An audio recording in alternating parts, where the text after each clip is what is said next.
B2B avec Groupe Mutuel, l'assureur des entreprises et des indépendants.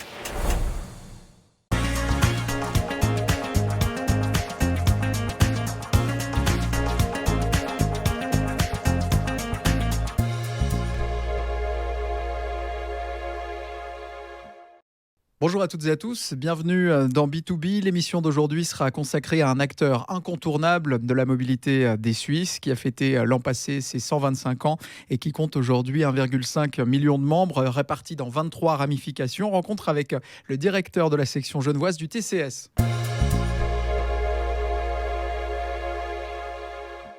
Bonjour Yves Gerber. Bonjour.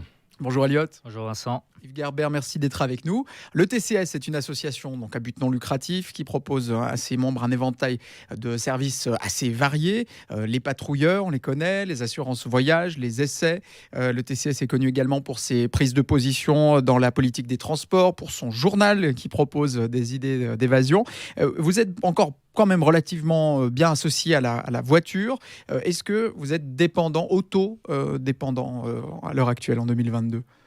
Non, je dirais qu'on est membre dépendant. C'est-à-dire que ce sont nos membres qui ont des habitudes de locomotion, qui utilisent différents modes de transport. On existe depuis 125 ans. Au début, c'était des cyclistes qui aimaient bien sortir, voyager, faire du cyclotourisme. Après, ça a évolué. La voiture est arrivée. C'est vrai qu'elle s'est imposée comme mode de transport principal, on va dire, des années 60 à 2000. Maintenant, ça change. Donc, on est là pour accompagner nos membres dans l'ensemble de leur mobilité. Il y a cette notion de véhicule quand même, que ce soit la moto, le vélo, la voiture. Est-ce que le dépannage reste le principal levier pour acquérir de nouveaux adhérents ? C'est vrai que le sociétariat a vraiment associé à ce qu'on appelle l'assistance. Donc, on prend le sociétariat en général parce qu'on a envie de pouvoir rouler tranquille en Suisse et puis que s'il y a un petit pépin, on téléphone à la patrouille et puis quelqu'un vient nous dépanner et ça nous permet de repartir la plupart du temps. Donc c'est vrai que c'est notre produit phare et c'est dans l'ADN du TCS, c'est d'assister les gens. Puis après, on a développé toute une gamme de prestations et de produits autour de cette idée d'aider les gens, de les secourir, que ce soit en Suisse ou à travers le monde. Il y a la notion de protection juridique qui a été apportée plus tard. On est là aussi pour faire des conseils. On a un bureau de conseil en mobilité avec des ingénieurs qui font des tests déjà depuis près de 60 ans, par exemple sur les sièges enfants, les pneus d'hiver ou des choses comme ça, qui permet en fait le côté protection des consommateurs en fait, qui est aussi assez fort chez nous. C'est une volonté ou c'est une nécessité justement de se développer ? En fait, c'est en réponse aux besoins des membres. À la base, c'est 205 cyclistes qui ont monté une association pour passer la douane facilement. Par exemple, en inventant le carnet de douane pour pas être embêté par le douanier, pour dire ouais, mais ce vélo vous allez le vendre. Non, je vais juste faire un tour sur le Salève et puis je reviens avec. Et puis après aussi se battre pour que les routes soient meilleures parce que c'était du gravillon, de la terre et on était déjà avec des pneus qui étaient en caoutchouc à l'époque, donc on crevait facilement. Donc finalement, cette espèce d'idée où on est ensemble, puis on essaye de regarder les problèmes qu'on a au quotidien dans sa mobilité, qu'est-ce qu'on peut mettre en place. Alors, le TCS a mis en place des prestations, mais c'est aussi a mis en place un système pour défendre les intérêts de ses membres. C'est le volet, on va dire, affaires publiques ou politiques ou sécurité routière. Déjà, en 1909, il y avait des représentants du TCS à Paris pour un congrès sur la sécurité routière. C'est pour vous dire, l'engagement, en fait, c'est d'un côté, on monte des prestations sur pied avec des employés, des gens qui sont payés pour ça, et toute une gamme de produits, mais on met aussi en place quelque chose qui est là pour accompagner les membres dans leur mobilité. Donc ça peut être du lobbying, comme certains l'appellent, mais ça peut être aussi de l'engagement en matière d'éducation routière. Par exemple, on est avec les polices cantonales, on travaille main dans la main pour être dans les écoles, faire des ateliers, quand les enfants vont à l'école, soit à vélo, soit à pied. Yves Gerber, si on revient quelques instants sur le volet du dépannage, il est quand même dépendant de la panne, bien qu'on ne la souhaite pas. Ces pannes tendent à diminuer avec l'évolution de la technologie ces dernières années. On pense à la voiture électrique. Est-ce qu'il y a encore un besoin qui s'annonce marqué dans la prochaine décennie pour les dépannages de véhicules ? Alors, c'est vrai qu'avec l'électrification des moteurs, on a il y a moins de causes de panne possibles au niveau mécanique. Par contre, il y a quand même les pannes électroniques qui commencent à monter maintenant. On le voit quand il y a des pics de chaleur ou des pics de froid. Il y a la fameuse panne de batterie. Ça fait partie des grands classiques, en fait. En général, on monte dans sa voiture et elle ne démarre pas. Ça reste. Ça n'a pas vraiment changé. Mais après, voilà, il y a d'autres types de pannes qui surviennent maintenant au niveau électronique. C'est vrai que la fiabilité du moteur, elle s'améliore. Mais il y a toujours des bonnes raisons. Et encore une chose, c'est que votre voiture, quel que soit son type de motorisation, elle repose sur 4 pneus qui sont en caoutchouc. Et puis la crevaison, elle arrive aussi assez souvent, même s'il y a des gros progrès qui ont été faits par les manufacturiers. Beaucoup d'électronique, qu'est-ce que ça implique au niveau de la formation de vos patrouilleurs? Alors bien entendu, ils ont une formation continue obligatoire. Chaque année, ils suivent des cours. Il y a des séances de coordination qui sont même organisées aussi avec les experts qui sont dans nos centres techniques, qui eux font des tests sur les voitures, des tests occasion. Par exemple, le virage vers l'électromobilité, ça fait très longtemps, parce que depuis l'apparition des premières hybrides sur le marché suisse, on a formé les patrouilleurs. Il faut savoir que quand on intervient sur une voiture, par exemple, accidentée, et puis qu'il y a une batterie, il y a des dangers. Il faut les connaître, parce que ça peut vite virer au drame. Donc il a fallu former les patrouilleurs à cela. Et maintenant, on a l'hydrogène qui va arriver. On sait qu'on suit au plus près en ce moment avec les différents acteurs qui se lancent dans l'hydrogène pour que nos filières de formation accompagnent ce mouvement. Yves Gerber, on le disait tout à l'heure, le TCS existe depuis maintenant 125 ans. Il y a d'autres aussi groupements d'automobilistes ou de personnes qui se déplacent, mais aucun n'a vraiment ce rayonnement national comme le TCS, cette puissance de la marque. Qu'est-ce qui fait ce succès, selon vous? C'est vrai qu'on a une cote d'amour. Je ne sais pas si c'est parce qu'il y a le drapeau suisse dans notre symbole ou si c'est parce que c'est un volant, puis ça parle à tout le monde. Mais maintenant, on le voit même plus forcément comme un volant. Le TCS, c'est plus d'1,5 million de membres aujourd'hui. Ça représente presque un foyer sur 3 en Suisse où il y a quelqu'un qui a une carte de sociétariat. Quand on regarde les autres pays, c'est assez proche. On retrouve un peu les mêmes choses en Allemagne, en Autriche, en Hollande. Il n'y a que la France qui n'a pas un Touring Club de France digne de ce nom. Parce qu'ils n'ont pas su mettre en place, il y a 100 ans, justement, tous ces systèmes d'assistance. C'est plutôt resté un club où on sort ensemble le week-end pour faire des excursions avec des voitures. Donc ça restait le côté très pur loisir.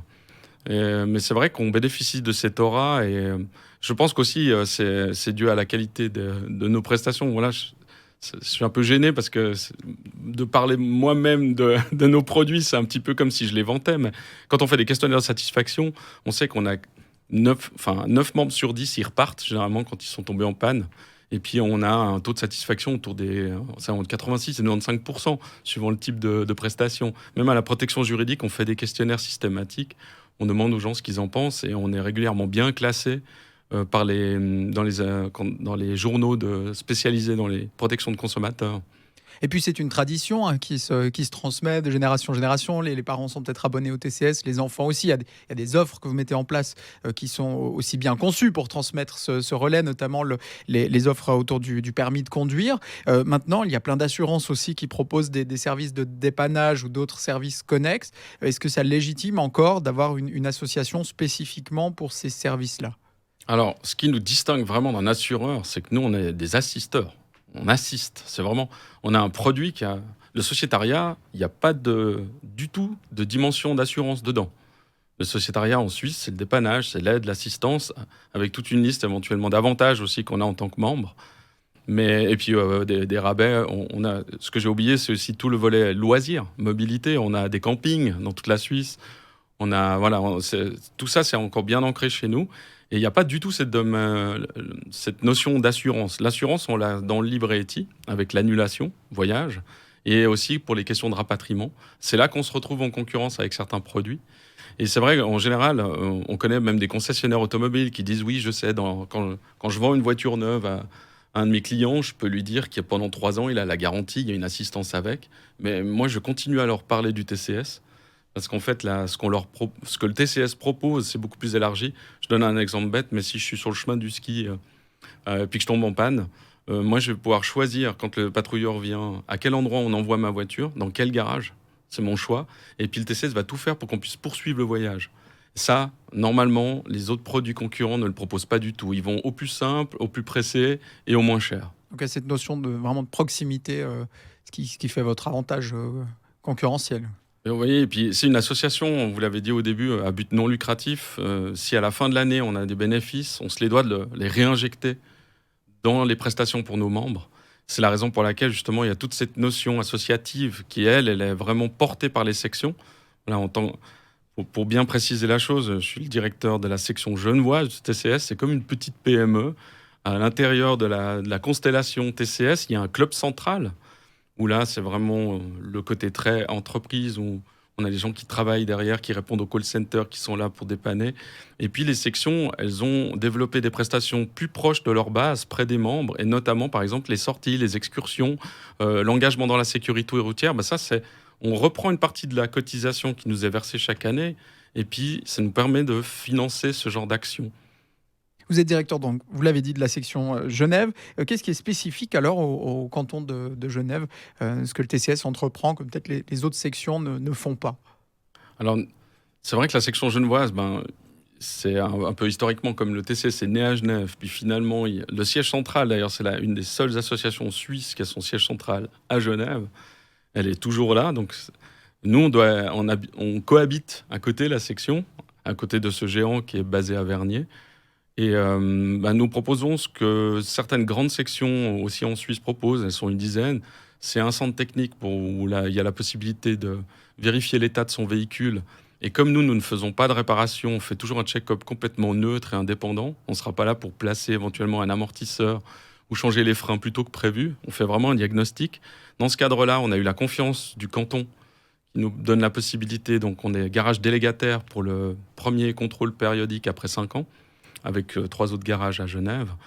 Et puis, nous avons développé, donc il y a des points de contact dans lesquels les gens peuvent venir se renseigner auprès de nos conseillères pour connaître un peu les prestations et les différents produits. Mais on a développé aussi toute une gamme à travers le côté organe qu'on a. Nous avons des commissions dédiées. Il y a une commission, par exemple, cyclotourisme, qui organise des sorties à vélo régulièrement, qui organise le tour du canton. Donc, c'est une fois par année, le dernier dimanche d'août.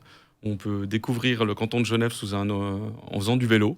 C'est pas une course, on est vraiment là pour découvrir. Et puis, il y a des excursions qui sont organisées, des sorties à moto. Et on a ce volet aussi, la commission prévention-sécurité, pour l'engagement avec les associations de parents d'élèves, par exemple, pour organiser des ateliers d'éducation routière. Donc des avantages en termes de mobilité aussi pour votre section, le fait d'être dispatché dans ces 23 ramifications. Maintenant, est-ce qu'il y a des désavantages à travailler comme ça? On imagine peut-être des processus plus lents par le fait que tout est séparé, scindé en plusieurs sections. Alors, nous comparons souvent le modèle de l'association TCS à la manière dont marche la Confédération.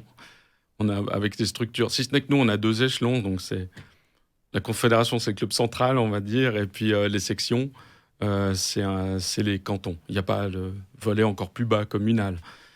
C'est à la fois une force et une faiblesse, dans le sens où il fait une excellente coordination. Il y a des plateformes de coordination qui sont organisées, par exemple au niveau politique. On a des plateformes affaires publiques, où on vient, le central, en fait, qui a un comité politique qui prend des positions fortes sur des objets qui sont nationaux, en font part au canton pour être sûr que ça soit relayé au niveau cantonal. Mais après, on a des spécificités. Typiquement à Genève, c'est un peu comme à Zurich ou à Bâle. Les villes sont en première ligne pour les changements au niveau de la mobilité. Et souvent, les thèmes arrivent chez nous en premier. Comme le 30 km/h, par exemple, à le 30 Genève. km/h, exactement. Les questions de lutte contre le bruit routier. Donc, nous les faisons remonter. Il y a un dialogue qui s'installe et ça nous permet, en fait, de bénéficier aussi des expériences des uns des autres. Quand nous avons Zurich et Bâle qui ont eu les premiers à devoir faire face à ce thème de changer, au lieu d'avoir des zones 30 qui ont des aménagements spécifiques, mais d'avoir simplement des limitations à 30 avec un panneau qui, sur une route, passe du jour au lendemain de 50 à 30, ces problématiques sont arrivées dans certaines sections avant que ça arrive chez nous. Et on peut bénéficier, en fait, de conseils, d'expériences, de partage d'expériences entre nous. Puis comment on existe, ou même si on peut le dire, comment on coexiste justement avec les autres sections? Est-ce qu'il y en a qui ont plus de voix? Enfin, vous êtes tous au même niveau? Est-ce qu'il y a des échelons? Alors, il y a effectivement, la section, en fait, dépend du nombre de membres, simplement au niveau de sa force, puisque c'est une part des cotisations qui permet de financer, en fait, les activités de la section. Donc, les grandes sections, on va les retrouver là où il y a le plus de membres. Canton de Vaud, section Berne, section Zurich, section Bâle. Celles-là sont vraiment... Nous sommes une dizaine de sections structurées comme des PME, avec un directeur. On appelle ça un Geschäftsführer du côté allemand. Il y a depuis une dizaine d'années des séances qui sont organisées uniquement de ces directeurs-là, de partage d'expérience, On parle vraiment du côté managérial, de ce qu'on a discuté, de comment on fait pour ceci ou cela, tel thème, comment on interagit. Ça nous permet aussi des fois de parler d'une seule voix avec le club central. Après, maintenant, il y a tout le volet politique et organes. Il faut savoir que nos présidents de chaque section sont membres du conseil d'administration du club central. Donc c'est assez intéressant. C'est-à-dire que, par exemple, notre président, M. François Membray, c'est à la fois le président de la section, mais en même temps, il est membre du conseil d'administration. Donc ça donne du poids aux sections, en fait. C'est-à-dire que quand le directeur général... En fonction de sa vient- taille. Voilà. Non, parce que là, c'est comme le conseil des États. Il y a le conseil national au niveau fédéral. Il y a le conseil national, c'est en fonction du nombre de gens qui vivent dans un canton. Il y a une représentation, je crois qu'à Genève, il y en a 13, je ne sais plus, ou 14. Par contre, ils sont que 2 aux États. Et puis, dans tous les cantons sont représentés que par 2 membres. Et là, c'est pareil. Au conseil d'administration, il y a 1 représentant par section. C'est pas... Et là, c'est vrai que ça permet en fait au président de section d'être aussi influent au niveau de la stratégie, des grands axes qui sont donnés. Alors, on peut parler des fois, le côté... il peut y avoir de la lenteur au niveau de la décision. Par contre, la décision sera toujours très représentante d'une discussion du côté très démocratique. Et puis, elle va être le fruit d'un consensus. Donc parce que le but, c'est quand même à la base de représenter nos membres. Et un peu... Voilà. Donc ça doit pouvoir ressurgir à travers la manière dont on pose nos stratégies. Et aujourd'hui, justement, de par votre emplacement géographique, est-ce que vous bénéficiez ou pas d'une certaine proximité justement avec le siège? Alors oui, bien entendu, mais il y a un autre phénomène, c'est que je viens du siège. C'est-à-dire qu'avant d'arriver à la section Genevois, j'ai travaillé 5 ans, depuis 2014 donc jusqu'à 2019, comme responsable de la communication au niveau national. Concrètement, Ça aide. on gagne quoi en étant de la section genevoise et en ayant juste à côté du coup le siège? Alors, ce qu'on gagne, c'est déjà le réflexe de penser à leur poser des questions et puis à interagir dans les 2 sens. Parce qu'effectivement, celui qui est fraîchement nommé directeur d'une section à l'autre bout de la Suisse, il n'aura pas forcément ce réflexe. Déjà, lui, de découvrir tout l'univers, la complexité du schéma, de la structure fédéraliste. Le temps, on dit, il faut plus d'1 an au TCS, même quand on rentre dans le club central, pour comprendre toute la complexité. Il y a plus de 90 métiers. Nous sommes présents dans tellement de thèmes différents. Le temps de comprendre qui fait quoi et où. Ça, c'est l'avantage d'avoir été journaliste. Ça m'a permis d'aller assez vite, parce qu'on a des réflexes. On peut identifier assez rapidement qui est le bon interlocuteur, pourquoi. Mais le Club Central fait ça assez bien, parce qu'elle met à jour régulièrement, par exemple, un document qu'on a sur une plateforme collaborative. Nous avons développé une plateforme collaborative sur laquelle il y a un document où il y a les principaux intervenants selon les thèmes. Par exemple, on sait si on a telle ou telle question, on sait vers qui se tourner. Si on ne les connaît pas personnellement, parce qu'on ne les a pas fréquentés dans les couloirs. 90 corps de métier, alors est-ce qu'on peut faire un petit peu le tour des gens qui travaillent au TCS et de leur spécificité? Alors là, il y a les métiers simples. Enfin, quand on fait... On va pas les faire les 90, mais... Non, mais quand on fait fonctionner une entreprise, il y a forcément tous les métiers spécialisés dont on a besoin. Il y a les ressources humaines, la comptabilité. Si on s'en Voilà. vraiment sur la mobilité. Mais après, effectivement, on va retrouver d'experts. autant des mécatroniciens qui ont été formés spécialement pour être sur le terrain, donc les patrouilleurs, mais on a aussi des ingénieurs en circulation routière ou en mobilité. On a des juristes, des avocats. Nous avons des spécialistes de l'assurance. Après, il y a aussi tout ce qui est B2B, donc les spécialistes de ce monde-là, d'interagir avec les entreprises. On a des spécialistes en marketing, en branding. On a des spécialistes en politique. Il y a un service politique. Voilà, c'est vrai que c'est très très vaste. Yves Gerbert, on peut dire que le TCS est un accompagnateur des Suissesses et des Suisses dans leur mobilité. Il y a un changement quand même fondamental qui est en train de s'amorcer. La mobilité comme un service où finalement la personne qui voyage devient un client avec un service qui lui est fourni par une entreprise. Est-ce que le TCS envisage un jour de se lancer, de devenir, de passer d'accompagnateur à acteur du service? Alors, il l'a fait pendant des années. Il y avait des agences de voyage, TCS, par exemple. Ça, c'est au niveau, juste simplement, quand on veut voyager, souvent, soit on fait tout seul. Maintenant, c'est vrai qu'avec les réseaux sociaux, avec tout ce qui est Internet, les gens fabriquent eux-mêmes, mais on va aussi souvent faire confiance à des professionnels. Donc, il y a ce volet-là. Mais maintenant, il y a une branche TCS Voyage qui monte des voyages pour ses membres. C'est des voyages organisés. avec généralement quelque chose d'un peu privilégié dans des petits groupes d'une vingtaine de personnes. Mais après, il y a, au niveau de l'action de ce qui est du secours ou de l'assistance, il y a plusieurs pistes qui ont été envisagées, mais la plupart du temps, on s'adosse à des partenaires. On travaille, par exemple, si on doit rapatrier quelqu'un des Philippines, nous allons nous adresser à une liste de partenaires avec lesquels nous travaillons, dont l'AREGA. Par exemple, l'AREGA est un de nos partenaires avec lesquels nous travaillons. Mais nous n'avons pas voulu verticaliser à tout prix tout. On le fait récemment, on l'a fait au niveau des ambulances. On est rentré dans le capital on est devenu actionnaire majoritaire d'une compagnie d'ambulances à Genève. Ça, c'est pour nous permettre qu'une fois que, par exemple, la personne est rapatriée à Genève, c'est notre ambulance qui vient chercher la personne pour faire ce qu'on appelle le transport de la personne depuis l'avion jusqu'à l'hôpital. Mais on ne fait pas la première intervention. Là, on parle de transports quand même spécifiques et relativement spéciaux.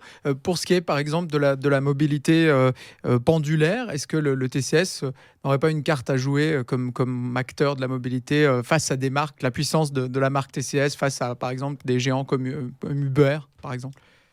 Il y a des réflexions qui sont faites. En 2008, le TCS a fondé une académie de la mobilité qui était vraiment comme un think tank. Il fallait réfléchir à l'avenir de la mobilité, quels étaient les grands enjeux, pour pouvoir anticiper les besoins de nos membres plus tard et être prêts à répondre à leurs besoins. Et par exemple, là, dans ce cadre-là, nous avons développé les vélos cargo en libre service. Ça a été la première plateforme, je crois même en Europe, qui a été mise sur pied. Elle existe à Genève, on l'a lancée en 2018. Et voilà, ça c'est une alternative, par exemple, à l'utilisation de la voiture dans l'hypercentre. Le vélo cargo, c'est une solution géniale. On peut mettre 100 kilos dedans. Donc ça peut être deux enfants, comme les courses, parce qu'on dit souvent, ouais, mais moi quand je fais mes courses, j'ai quand même besoin de ma voiture. Non, le vélo cargo, c'est une solution. Alors là, le TCS a voulu devenir acteur. Il y a quelques initiatives de ce style qui sont lancées, notamment dans ce cadre-là, on a lancé aussi des petits véhicules électriques à disposition des entreprises, des entrepreneurs ou des PME, pour pouvoir transporter le matériel logistique sans acheter un véhicule. C'est de la mutualisation. Donc nous réfléchissons à voir quel type de produit on peut amener, mais ce n'est pas forcément non plus dans notre ADN. Notre ADN, nous, c'est plutôt l'assistance et l'accompagnement en fonction des besoins ou de la manière ou du comportement de nos membres. Donc ce n'est pas forcément à nous que nous allons demander d'anticiper vraiment ou de lancer, d'être avec un profil presque innovateur.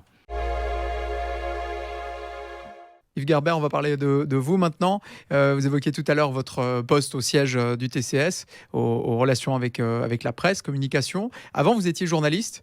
Vous avez été longtemps responsable de la rubrique culturelle chez Ringier, puis la RTS. Qu'est-ce qui vous a orienté vers le TCS? Qu'est-ce qui vous a donné envie de postuler dans cette structure? C'est vrai qu'après avoir été journaliste pendant pas mal de temps, c'était plutôt des perspectives de développement, en fait, de la gestion d'équipe, faire du management, des choses comme ça m'intéressait beaucoup et je sentais qu'il y avait aussi des possibilités ailleurs qu'au sein de la télévision. Donc c'est ce qui m'a fait à un moment donné ouvrir mes chakras, dire dans mon entourage, si jamais je cherche, je regarde. Et c'est vrai que quand j'ai su qu'il y avait une possibilité au Touring Club Suisse, il fallait pour moi qu'il y ait toujours une dimension service public quand même. Je ne serais pas allé n'importe où dans le secteur privé.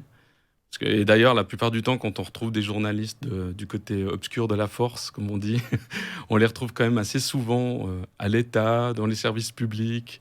C'est assez rare qu'on les retrouve dans des entreprises multinationales, par exemple. Quel lien vous aviez avec la mobilité avant de rentrer au TCS? Est-ce que c'est quelque chose auquel vous étiez déjà attentif? Alors, on peut dire que oui, dans le cadre de mon travail à la RTS, j'ai été correspondant à Genève pendant 7 ans environ. Et là, on touche à tout. On fait autant du fait divers que du politique, que du culturel, du société. Et c'est vrai que les sujets qui étaient liés à l'urbanisme, notamment, et puis ensuite aux questions de mobilité, m'intéressaient déjà à l'époque. Donc j'essayais de m'en emparer quand je pouvais, ou je venais avec des propositions. Donc c'est des sujets où j'étais déjà un petit peu sensibilisé. Après, il y a quelque chose d'un peu plus... vous parliez de l'automobile. C'est vrai que depuis tout petit, en tant que jeune voix, j'allais au salon de l'auto. J'allais demander les autocollants dans les stands quand j'avais 11 ans. Puis j'avais un côté paillette, enfin les yeux qui brillaient à chaque fois que j'allais là-bas. C'est clair qu'au fur et à mesure que j'ai grandi, j'ai pas vu l'automobile de la même manière. Finalement, pour moi, c'était juste un moyen. C'était plus. Mais c'est vrai que j'étais intéressé par le monde automobile aussi. C'était quelque chose mais ça n'a pas été forcément le moteur. Au niveau du TCS, c'est vrai qu'après, j'ai découvert qu'il y avait vraiment. C'était beaucoup plus large. Donc ça m'a vraiment donné motivation pour me vendre au moment où il fallait le faire, quand devant mon futur chef. Puis Genève et la mobilité, c'est depuis toujours une grande histoire d'amour. Oui, ou de désamour ou de haine. Certains appellent le département de l'immobilité, mais depuis très longtemps. C'est pas qu'avec le conseiller d'État actuel. À Genève, on a tendance très souvent à vivre comme dans Astérix et le Grand Fossé. Il y a toujours les pros et les antis, et puis au milieu, il n'y a presque plus personne. On a une vision très manichéenne de tout, pour beaucoup de sujets. Et la mobilité, malheureusement, à un moment donné, elle avait trouvé une forme d'apaisement à travers un consensus. Et puis là, depuis 2-3 ans, il y a certains vieux mécanismes qui remontent où on se retrouve à s'opposer les uns aux autres au lieu de chercher des solutions ensemble. Il y a un gros mouvement amorcé par le plan climat quand même. Là, tout doit être fait rapidement et bien. Alors, on fait du mieux qu'on peut. Un report modal très important demandé par le canton de Genève. Auprès de 40 à 50% des gens devront prendre les transports en commun dans maintenant 8 ans. Est-ce que c'est faisable selon vous? Quelle vision vous avez de ce plan? Alors pour moi, c'est un peu comme quand vous rentrez dans une table de négociation, il y a plusieurs attitudes à avoir, mais j'ai le sentiment qu'on vise très haut pour être sûr d'avoir un peu moins bien. Parce que Mais est-ce que ce moins bien vaut la peine finalement? Ce moins bien vaut la peine, mais il y a plusieurs manières d'y arriver. On peut aussi tout de suite fixer ce moins bien, puis on dit à tout le monde comment on y arrive ensemble. Mais de venir avec quelque chose qui est quasiment irréalisable. Je vous donne un exemple. Il faudrait 40% de la flotte des véhicules immatriculés à Genève qui est électrique d'ici 2030, c'est dans 8 ans. Il n'y a aucune mesure d'accompagnement quasiment qui est faite, à part des subventions de 1000 francs pour une borne de recharge. Mais l'État ne se donne pas les moyens vraiment d'aider les citoyens à faire cette transition énergétique. On veut quasiment les forcer du jour au lendemain. Aujourd'hui, on est à 10-11% des immatriculations, mais le temps que le parc entier se renouvelle pour arriver à 40%, c'est impossible. Et là, si on peut imaginer que ces velléités qui sont aussi sur le transport, enfin le report modal, comme ils appellent, on va encourager les gens à faire du vélo. Et en fait, c'est pas un encouragement à faire du vélo, c'est un découragement à prendre sa voiture. C'est comme ça que c'est vu aujourd'hui. Il y a des tronçons complètement absurdes qui sont créés aujourd'hui en périphérie de Genève, où vous avez une 2x2 voie immense, avec une immense piste cyclable et un grand trottoir. Et on vient encore enlever la voie de circulation pour mettre une autre piste cyclable supplémentaire qui sert à rien parce qu'il n'y a pas de problème de capacité. Et là, on le voit bien, le but, c'est de dégoûter les gens de prendre la voiture. Et c'est vrai que ces objectifs climat, on les comprend, mais il y a un changement radical de paradigme au niveau du comportement chez tout le monde qui doit s'opérer. Et ça doit s'accompagner. Ça ne peut pas se faire à coup uniquement de mesures coup près, où on pense que on va tellement dégoûter les gens de quelque chose que finalement, ils vont se reporter sur autre chose. On le voit avec les enfants, ça ne marche pas. Donc, je pense qu'il faut considérer les adultes aussi comme des grands enfants sur ces thèmes. Il y a 1,5 million de personnes qui aujourd'hui adhèrent au TCS, qui sont membres dans toute la Suisse. C'est un beau bassin d'études aussi. Vous faites régulièrement des études d'opinion sur ce type de sujet? Oui, comme il y a eu plusieurs combats politiques qui ont été menés par la section ces derniers temps, et puis au moment où on se retrouvait devant les urnes, c'était pas toujours les mêmes résultats escomptés. Par exemple, on s'est battu contre les règles d'assouplissement pour la compensation des places de stationnement qui sont supprimées en surface. Et puis finalement, le peuple, c'était du 60-40, à peu près 58. Donc on a fait un sondage auprès de nos membres l'an dernier pour les connaître, pour voir vraiment qu'est-ce qu'ils utilisent et pour quelles raisons ils utilisent tel ou tel mode de transport. Et là, c'est assez intéressant, parce que ça nous permet quand même de mieux comprendre. Et puis au moment où nous allons vers l'État, on peut leur dire, on a 140 000 membres à Genève. On est présent dans presque un foyer sur 2. Donc, nous sommes une voix qui compte, puisque vous devez tenir compte. C'est pas que ces gens ont raison ou tort ou autre, mais c'est la manière dont ils se comportent aujourd'hui. Et vous, si vous prenez pas ça en compte, vous allez vous retrouver face à des grosses résistances. Vous savez, quand il y a du changement, d'ailleurs en entreprise, on parle sur le change management. Vous avez généralement 10%, 20% d'ambassadeurs, des gens qui croient à fond à ce que vous faites. 70-80% qui croient pas du tout, non, qui n'ont pas d'idée, et puis 10% qui sont complètement contre, ou 20%. Et pour convaincre le gros paquet mou, il vous faut les ambassadeurs. Mais c'est un peu pareil en mobilité. Vous ne pouvez pas décréter quelque chose en étant sûr que tout le monde va accompagner. La plupart, en fait, ils sont à des années-lumière d'écouter nos préoccupations. Nous avons des discours très techniques, on parle de la mobilité à Genève avec des lois, avec des règles très compliquées.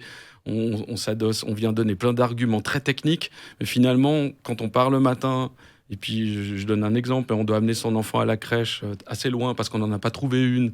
Dans les délais, des fois, on a attendu 1 an.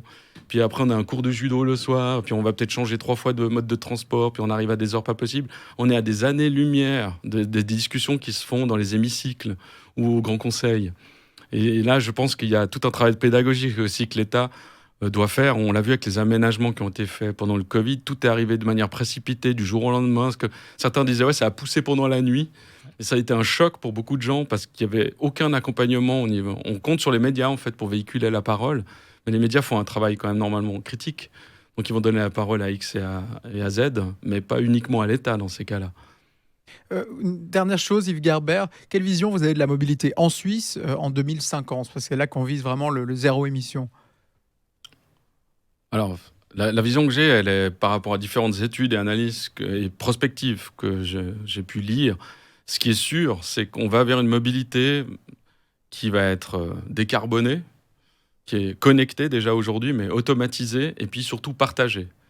Mais la mobilité de partage, on voit, elle est encore très balbutiante, parce que quand on le regarde, on fait un sondage de nos membres, c'est même pas 2% de nos membres qui ont un abonnement Et en à Suisse, des ça marche systèmes moins bien qu'en mutualisés. France, par exemple. Alors oui, parce qu'en Suisse, on n'a pas l'argument économique. Nous sommes un pays Enfin, il y a toute une part de la population qui est aussi en difficulté. Mais l'argument économique ne prévaut pas. C'est-à-dire qu'en France, on fait facilement des très longues distances pour se rendre au travail. On doit payer des péages sur des autoroutes qui coûtent les yeux de la tête avec des systèmes d'abonnement qui sont ridicules. Donc là, ça vaut la peine de se mettre à 4 dans une voiture. En Suisse, vous payez votre vignette autoroutière 40 francs pour toute l'année. Et puis si vous allez travailler à Lausanne tous les jours tout seul, finalement... avec le prix de l'essence qui monte à 2 francs, là, les gens se posent la question. Mais c'est vrai que la mutualisation chez nous, c'est des gens souvent qui ont des motifs écologiques, qui ont une vision déjà, et qui se disent j'ai moins besoin de ma voiture. Et ils sont déjà dans une démarche. Ouais, c'est déjà des convaincus, mais c'est pas économique. Et c'est pour ça que ça prend du temps. On le voit avec les vélos cargo. On a ce système qui est là depuis 3 ans à Genève, 4 ans. Il est peu connu. Il monte. On a des chiffres. On a de la croissance à 2 chiffres. Mais c'est normal. Parce que quand vous partez de rien, enfin, si vous êtes restaurateur, vous avez 2 tables, puis que le lendemain, vous avez 4 personnes qui viennent manger, vous avez fait du 100%. Alors, si on n'a pas le levier, la pression du prix, comment est-ce qu'on peut faire venir les non-convaincus ? Est-ce qu'on va devoir les faire venir contre leur gré ? Alors, je pense qu'il y a plusieurs choses qui se font. C'est générationnel déjà. On l'a vu avec je me réfère souvent à la notion que nous avons du tri des déchets. Les sensibilisations qui sont faites à l'école primaire, j'ai fait partie des premières générations qui ont commencé à venir avec les notions d'écologie en classe. Donc j'ai commencé à avoir une manière de me comporter à la maison, mais je vois que les enfants ont amené un plus, parce qu'ils sont encore plus sensibles à ça, et eux-mêmes, ils viennent corriger les parents. En disant oui, mais papa, c'est pas bien, là, t'as acheté un truc... Enfin, j'exagère, mais ça... Et je pense que la mobilité... Il y a quelque chose qui a changé, justement, avec l'automatisation. Et puis, surtout, ce qui a changé, c'est ça. C'est-à-dire qu'on a accès à la mobilité grâce à ça. Aujourd'hui, ce qui nous rend libres de nos mouvements, c'est plus une voiture. C'est plus un scooter. C'est ça. C'est-à-dire que moi, je peux faire ça, et puis je vais prendre plusieurs modes de transport dans la même journée. Mais quand vous parlez de génération, quand même, ça sous-entend qu'il y a un certain temps de réaction. Par conséquent, c'est la preuve qu'on n'arrivera pas aux échéances fixées, qu'on n'y arrivera pas à temps. Je pense que ça va être un ensemble de mouvements qui vont permettre d'arriver à ces résultats. Mais c'est vrai qu'il y a, par rapport aux derniers rapports qui sont produits par le GIEC ou d'autres, il y a une vraie inquiétude. Je pense que l'ensemble des milieux politiques, quel que soit le camp, a conscience de ces enjeux. Certains croient beaucoup au développement technologique. Nous, on en fait partie aussi. D'autres croient beaucoup aux changements radicaux de comportement. Je pense que c'est un mi-chemin entre les deux. C'est-à-dire qu'il faut développer ensemble, de front, plusieurs choses pour que ça fonctionne. On le voit typiquement là. Si si les progrès qui ont été réalisés, par exemple en termes de motorisation, avaient été aussi conséquents dans d'autres domaines, ce qu'ont fait les constructeurs en 20 ans, mais c'est ahurissant quand on compare. Et si ça avait pu être fait aussi dans le domaine de l'immobilier, dans un tas d'autres choses qui sont quand même beaucoup plus lentes, et puis au niveau des comportements, même chez la manière dont les consommateurs agissent, on sera arrivé à des résultats peut-être encore radicaux, mais c'est lent, c'est un processus qui est lent. C'est vrai qu'il y a urgence, comme on dit, mais on ne peut pas tout mettre à l'aune de l'urgence. On met tout à 30 à l'heure parce qu'il y a le réchauffement climatique. C'est typiquement des raisonnements, des raccourcis de pensée en fait, qui mènent à une vision faussée en fait, de la réalité et du résultat. Parce c'est la méthode cohérente. Ouais, on va y arriver comme ça, et puis on est persuadé, puis on s'empêche de voir en fait qu'il y a aussi quand même des fois des effets pervers des décisions que nous voulons prendre. Merci Yves Gerber d'être passé aujourd'hui dans B2B. Merci à vous. Elliot. Merci. On se retrouve la semaine prochaine pour rencontrer de nouveaux entrepreneurs, nouvelles entrepreneuses en Suisse romande. À bientôt.